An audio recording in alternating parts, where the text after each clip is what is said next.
Hi, this is Life Coach David. I'm a certified and very experienced Law of Attraction life coach. Thanks for listening to the Law of Attraction podcast. If you want to find out more about me and Law of Attraction coaching, just go to lifecoachdavid.com and you can contact me through there. Today we're going to continue reading from and discussing Excuse Me, Your Life is Waiting. There's lots of great Law of Attraction information in there. And before I get into that, I want to talk to you about an idea that's going to really help you. And the idea is vibration trumps doing the right thing or doing something you think you're obligated to doing. And another way of wording that is the way you feel about something, whether it's being excited about it or dreading it, should determine whether you do it, whether it's something you think you have to do or something that's expected of you. Because if you are feeling low vibration about doing something and you go ahead and do it, you're setting yourself up for a bad experience. And I've experienced that.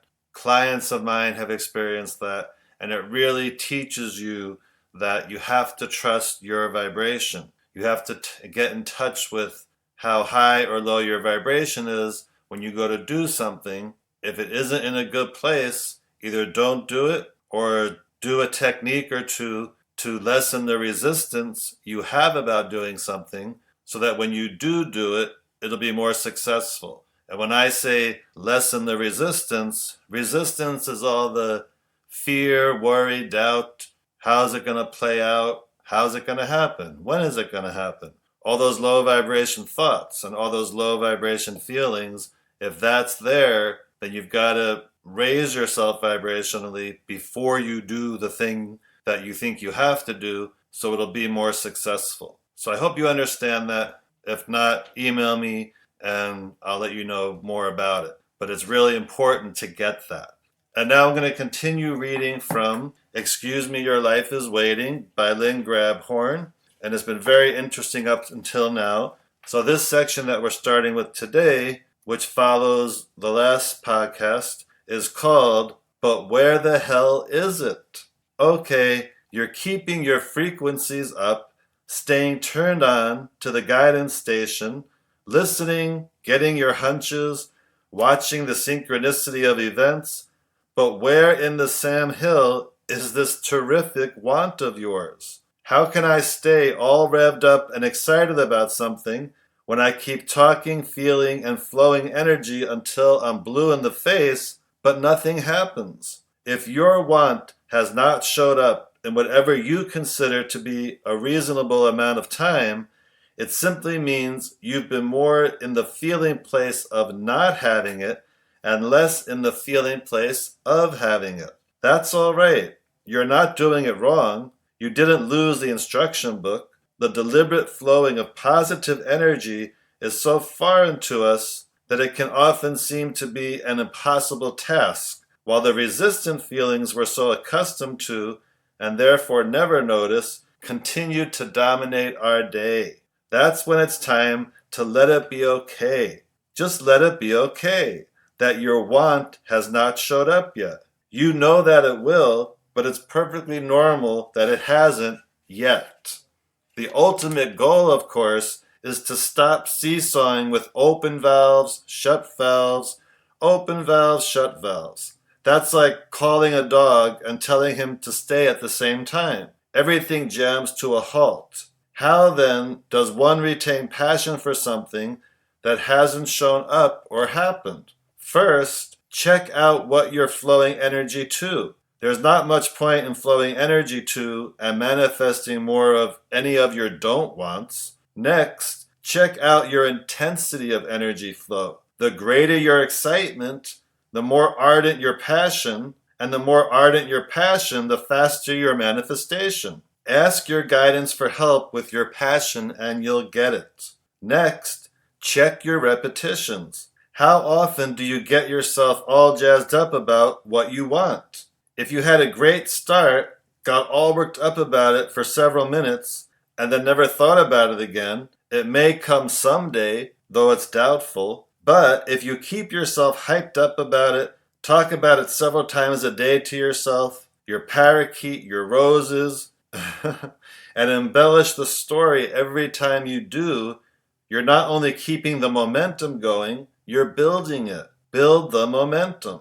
Although 16 seconds is all that's necessary to add to the forming vortex, if you get turned on and really buzzing about this thing for just 10 or 15 minutes every day, it will be in your face before you know it, providing you keep your focus off its absence. What you focus on is what you're going to attract. So keep your focus off its absence. There's something else that goes on in regard to a show or no show, which I hesitate to mention because it can be such a cop-out, such a perfect excuse for why something has not happened or shown up yet, and that is timing. You may have been flowing energy passionately towards a subject with a wide open valve, doing everything by the book, flowing with the force of a space shuttle rocket, and still have a no-show on your hands. Timing. It simply may not be the best time for this want to happen if you are to derive from it all you desire. Since that may be the case, then just step back, relax, and let the universe and your guidance do their thing. The law of attraction is never inconsistent. The universe will bring you whatever you want in the appropriate time. The key always is focus. And that's the end of that section. And that's always so important to remember, that the timing of things is always happening when it should. That's how I like to look at it. Like if something hasn't manifested for me yet, then I just remind myself, okay, it is going to happen, but the universe has its own time, and that's the best time for it to happen. And the next section is called, What's Been Bothering Me? We already know the only thing that messes up our experience is resistance to our own higher energies. But sometimes being in those energies can cause things to happen that are not always too pleasant. Pulling in higher frequency is sort of like aiming a hose at a muddy old sidewalk. The heavy stream of water squirts away the mud to reveal some nasty cracks in the walkway. If you're not careful as you step up on the sidewalk, you might trip over one of those long hidden cracks. Those cracks are resistance. Our inner critic or our naysayer, old ideas of social rights and wrongs, our old low-frequency security blankets being laid bare by the higher frequencies. The greater our wanting is, the greater the energy we're pulling in.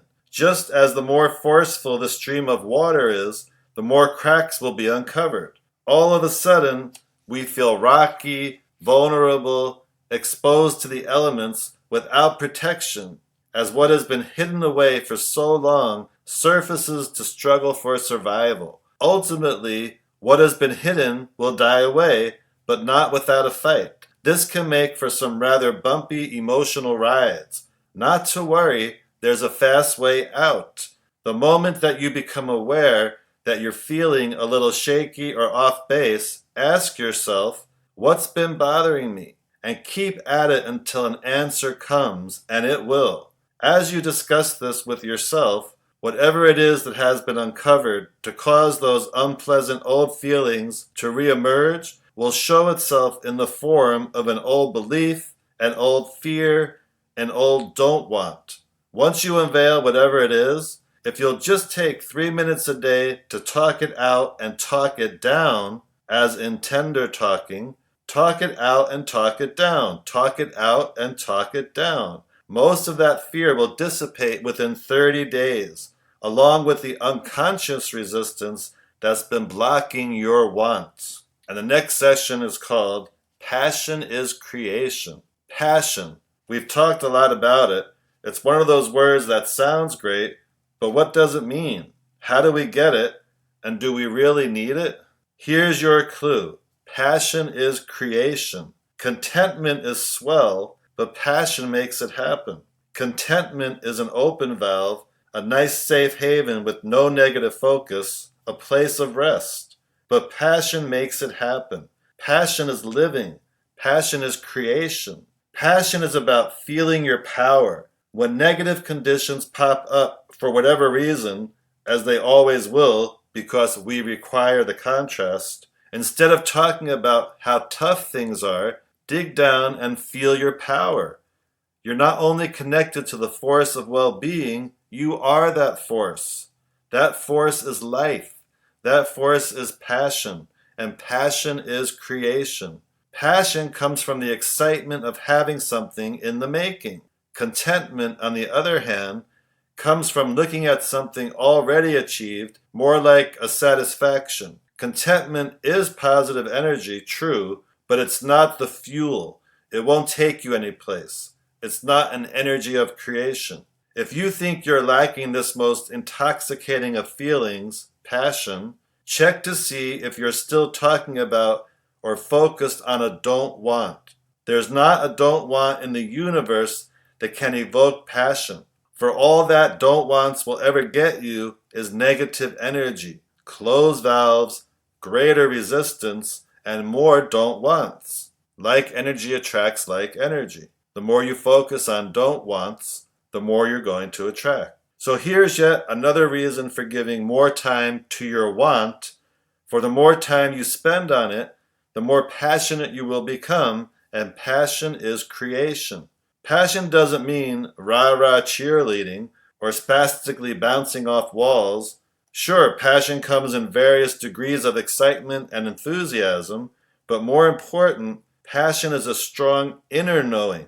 It's a quiet sureness that life no longer has you by the earlobes, and that the tiger you're holding by the tail is actually you. You want more passion? Then follow your joy. Go smell more roses, watch more sunsets, find more grass to walk barefoot on, visit more favorite restaurants, laugh more, find more places to explore, go to more ball games or plays, indulge in more hobbies, be more spontaneous, play more golf, listen to more music, find more places to skinny dip, smile more, have more fun. Now you're vibrating in open valve passion, and passion is creation. And that's the end of that section. And of course, I love that because basically she's saying, dare to have more fun, do more things we enjoy doing, raise your vibration in that way. And that will inspire you to be creative with things that you're wanting. You'll want more, you'll feel excited more about it. Have more fun, have more fun. And the last section of this chapter is called Let It Come. Hey, you won't get an argument from me. All this energy business is a total about face from the way we've been used to living and being. So give it time. Cut yourself some slack. If you've read this far, major changes are already in progress. Sometimes it will be easy. Most of the time, early on, it won't be, which is why watching for those so-called coincidences is so important. They are validation that something's actually happening. They keep you going.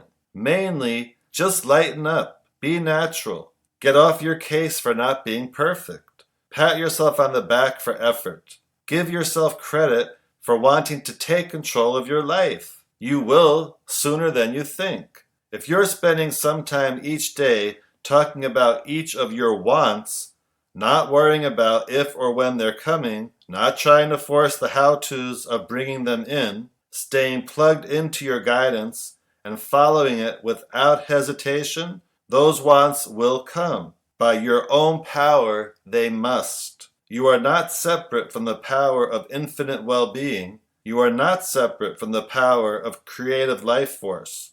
You are not separate from the universal power of all that is. That power is your power, because that power is you, and your power, like the divine laws by which it is governed, is absolute. And that's the end of that little section, and what a great reminder that it's all within us. It's all within us. We just have to activate it, be aware of it, and just trust. So thank you, Lynn. That was the end of that chapter. And the next chapter is called Money, Money, Money. And I'm going to start that one tomorrow on the next podcast. But again, listen to this podcast again, because there's lots of great subtle information in there that will help you attract what you want, that will help you stay in a higher vibration, And it all takes practice. I agree with what she says. Just be easier with yourself. Be easy on yourself. Have more fun. Focus more on what you want. Get excited about it. And it has to manifest. So thank you so much for listening to this podcast.